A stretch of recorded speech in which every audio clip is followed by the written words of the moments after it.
fully funded is? That's such a nice thought. Like them paying for everything? Yeah. If your school had everything it needed, what would it look like? Man! A fully funded school means a lot to me. Right now, I teach in a district that is the bottom third of funding in Minnesota. There are schools that get twice as much funding as my school does. And when we look at that, and we look at what we don't have and what we could have, there are some huge gaps. Without fully funding schools, we cannot serve our students to their full potential.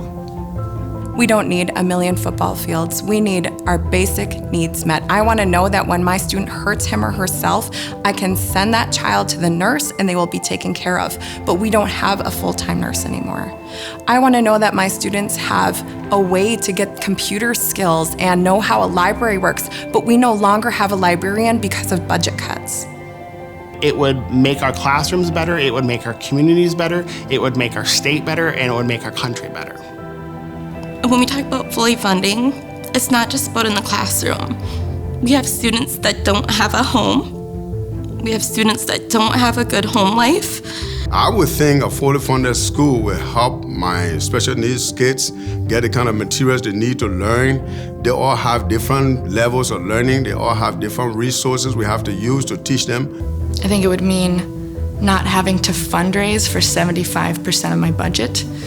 It would mean not having to rely on parents or special events, and making sure that I'm putting in all those extra hours on top of teaching and lesson planning just to make sure I have the resources I need for my students. So a fully funded school would mean that preschool, these kids come in knowing their letters and their numbers and their sounds, and they're ready.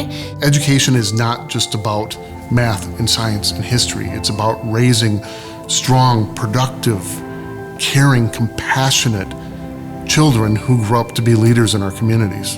And it doesn't matter where they're coming from, what their parents make, or what district they're in, that every student will have equal access to everything that they need to learn.